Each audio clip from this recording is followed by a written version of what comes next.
working on criminal justice reform. I too was one of the ones that said, no, I don't want to go talk to that man. I don't know him. He hates black people. Well, that's what they said. This is the man that they told me was a racist. I don't know. I'm scared to death. Is he going to hang me? I don't know. Is he going to call the KKK the way that the media has portrayed it? I'm in the danger zone.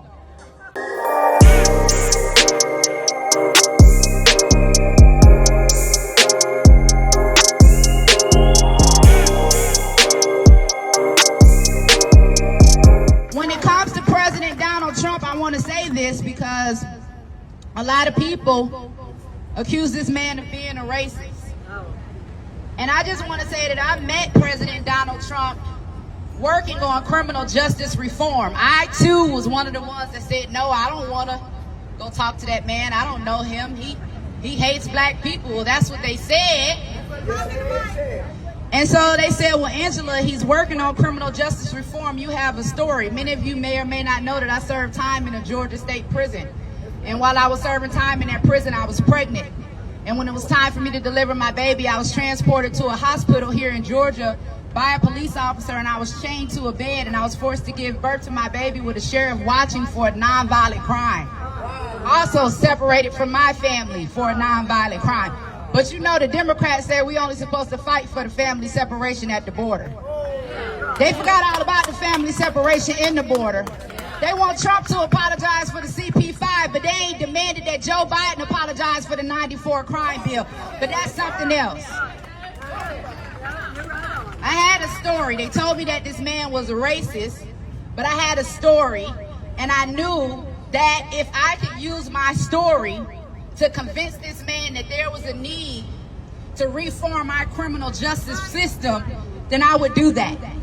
I wasn't going to be worried about emotions. I wasn't going to be worried about the media. I wasn't going to worry about the naysayers. I was going to go in with my story and see if I could make a difference. I found myself sitting in front of President Trump in the Oval Office, and I shared my story. This is the man that they told me was a racist. I don't know. I'm scared to death. Is he going to hang me? I don't know. Is he going to call the KKK the way that the media has portrayed it? I'm in the danger zone. Just so happened that he heard my story. Not only did he pass the First Step Act, but he also made it illegal for them to chain women to the bed during their childbirth.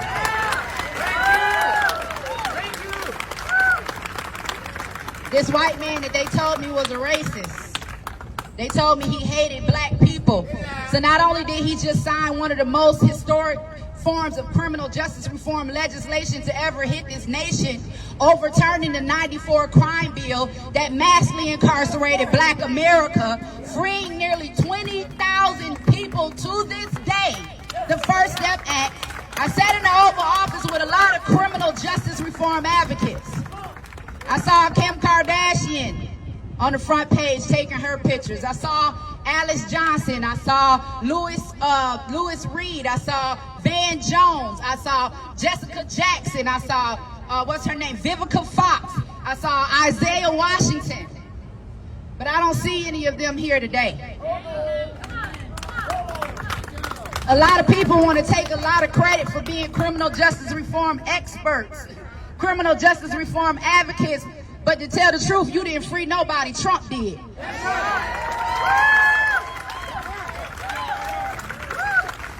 Kim Kardashian had the nerve to put up a tweet to say free Gunna. Gunna is a YSL rapper tied to the Young Thug case, charged with RICO, the same DA, the same charges. You put up a tweet and say free a known gangster in Atlanta, Georgia, but you won't put up a tweet and say free President Trump.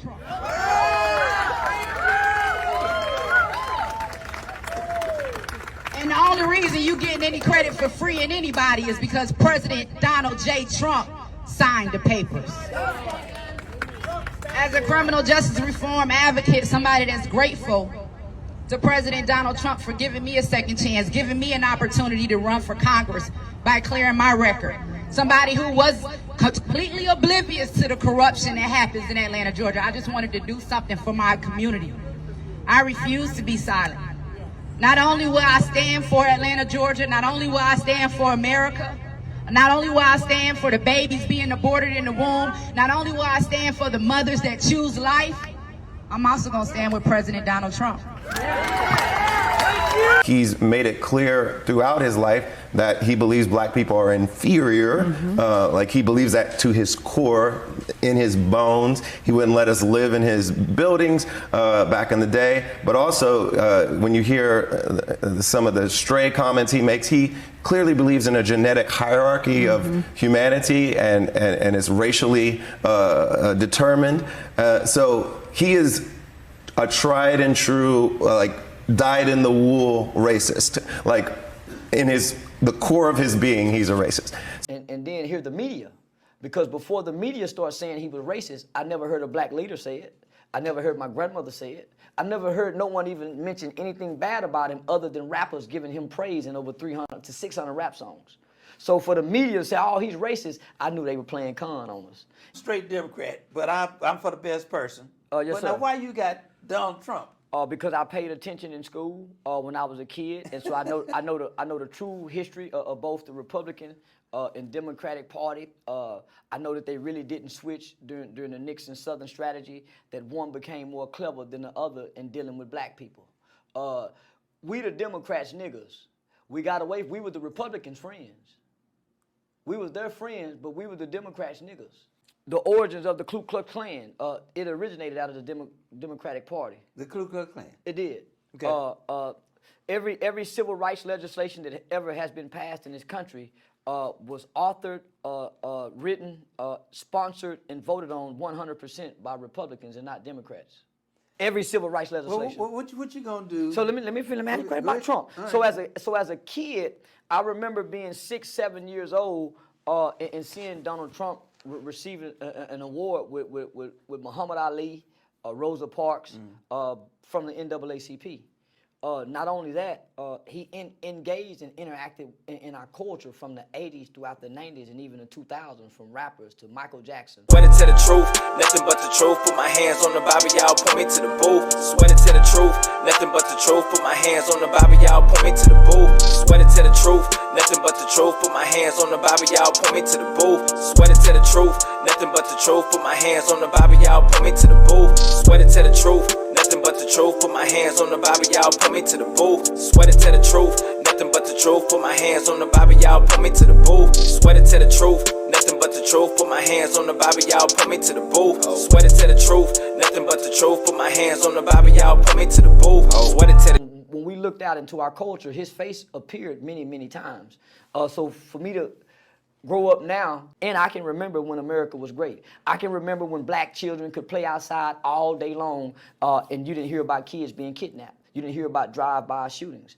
I remember when black people celebrated Juneteenth. We ate together on Sunday. That was great during those times. So I remember when America was great. What type of racism is this? I now want to bring forth a friend who has, well, he is deceptive in that his social style is of such. One can miss his seriousness and his commitment, while his success is beyond argument.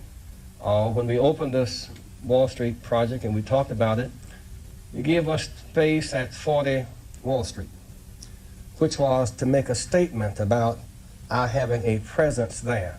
And beyond that, in terms of reaching out and being inclusive, he's done that too. And created for many people a comfort zone when I ran for the presidency in 84 and 88. And many others thought it was either laughable or something to avoid. He came to our business meeting here in New York because he has this sense of the curious and a will to risk to make things better. And so aside from all of his style and his pizzazz, he's a serious person who is an effective builder of building for the builder people. Last year he was a part of our workshop, of our panel workshop on what are the challenges and opportunities. And so this, a year later, Donald Trump, for a few minutes, challenges and opportunities to embrace the underserved communities. Donald Trump.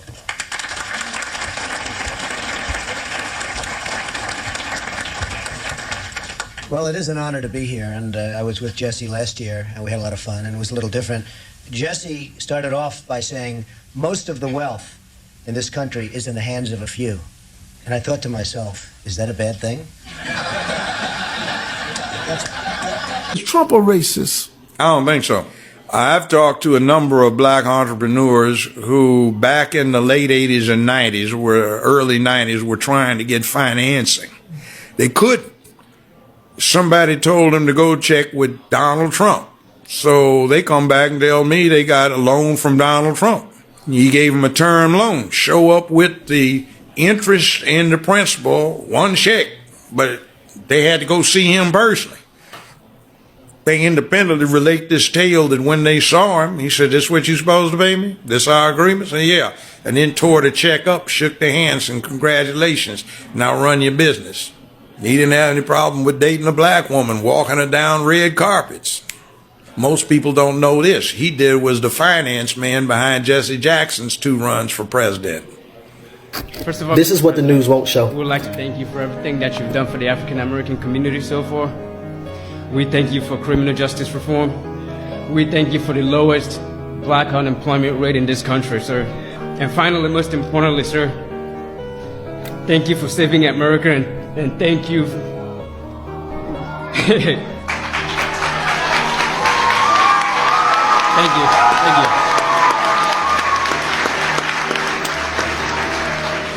Finally, sir, thank you for taking on the fake news media, sir.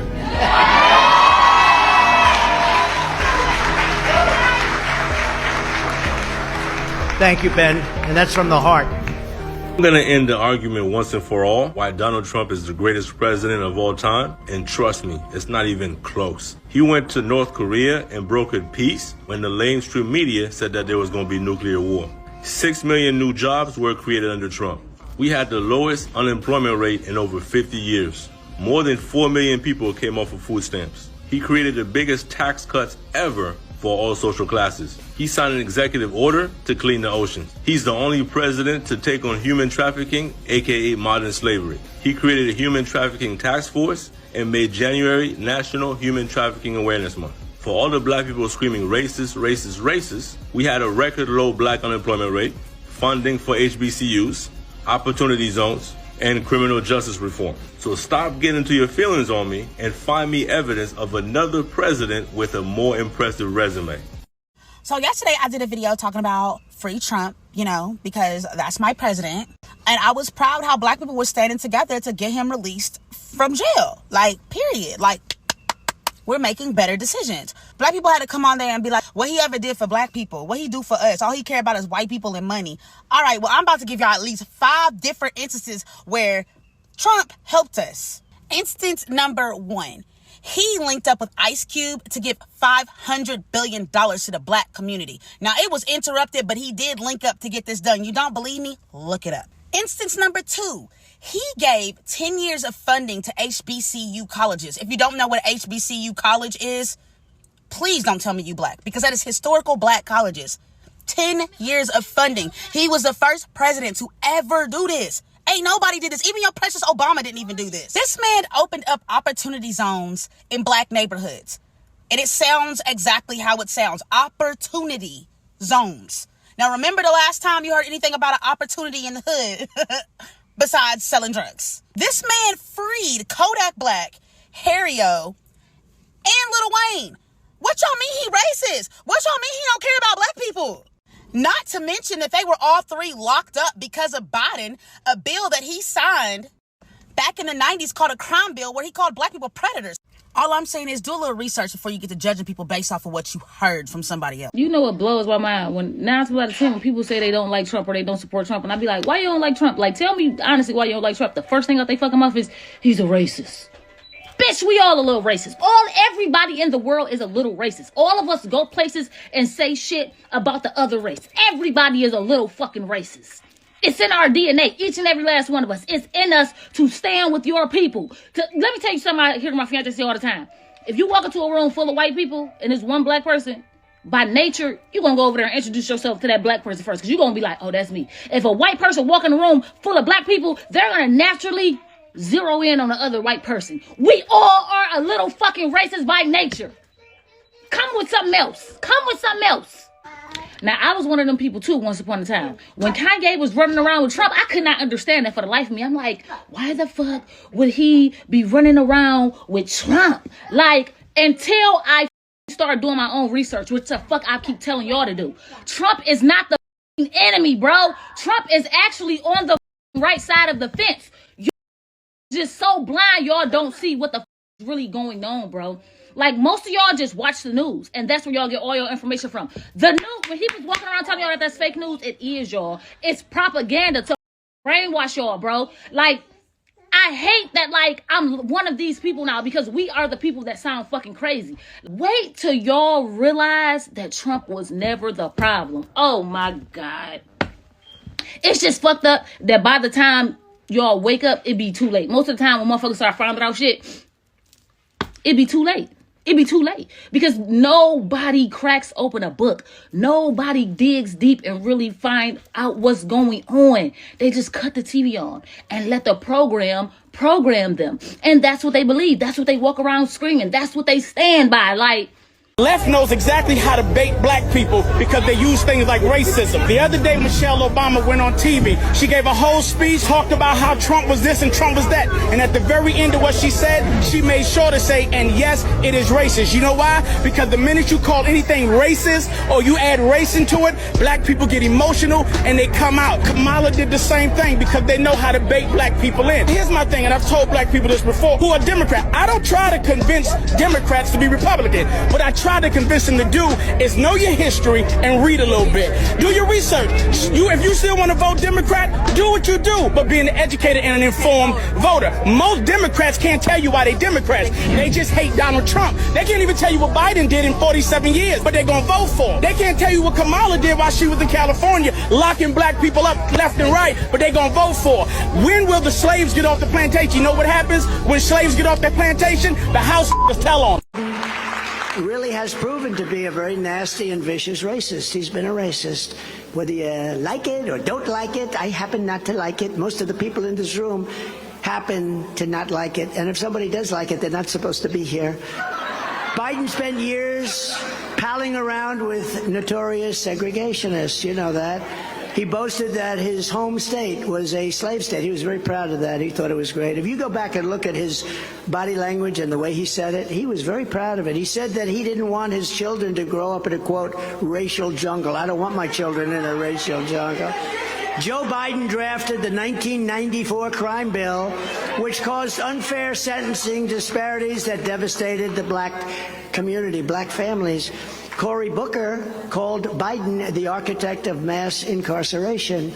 Remember, still think that Joe Biden is a racist, from your opinion? Do you He's still a think racist dog. And he said, I saw him, I heard him. And no, you won't find it because nobody had a damn cell phone then. They hadn't been invented. Okay? But he elaborated on it over and over, and there are articles, many, many articles out there over the years where he says the same thing. He said, Negro children are roaches. And if you let them into a school by allowing them to integrate the schools, you'll never get them out. He said Negroes are animals, and they turn the streets into zoos. And if you put me in the Senate, Senator Eastland and Senator John B. Stennis, we will work to pass laws to quickly put these animals in a zoo. And by the way, you know, I sit on the stand and it get hot. I got hairy legs that turn turn blonde in the sun. And the kids used to come up and reach in the pool and rub my leg down so it was straight, and then watch the hair come back up again. They look at it. So I learned about roaches. I learned about kids jumping on my lap. And I've loved kids jumping on my lap. He said Negro children are roaches. So I learned about roaches. Oh man, you got chicken fingers. You got the whole deal. I went the route of making sure I had a hamburger. So tell me about you guys. What you doing these days? Why don't you share about your passion of sports? I'm playing AAU basketball right now. Are you really? Are you guard? Yes, sir. Now, what grade are you in? 7th grade. 7th grade. Right now I'm just doing basketball, point guard on the JV team for my school. How about in school? How y'all doing in school? You should tell the president about the school. Favorite thing about it is the business academy I'm in. We get to like travel, so we've been to like NC State, Wait Tech, and You're kidding me. yeah, we went to this small dry cleaning business, and it's cool. It's a great experience. I'm impressed. Is that a new program at the school? Yes, sir, it is. It just started just a couple of years ago. You know how much this guy loves you. You just feel it, can't you? Yes, sir. Your dad jumped in front of a bull for you. By the way, we dads are hard to raise. Once you're a teenager, we're hard to raise. So you gotta be patient with us, you know what I mean? Yes, sir. Go patient. Really? Really? Sitting down and eat fried chicken. Come on, man. Because, ladies and gentlemen, if we're being fair, if we saw Donald Trump sitting down in a black household, eating fried chicken with a father and a son, what would we say? What would we say? What would we say? You know folks out there would be calling it racist. Well, if it's racist for him, and I'm not saying it would be, but if it's racist for him, why wouldn't it be racist for Biden? Some of the idiotic ass things that you folks do, the level of insensitivity, the lack of understanding.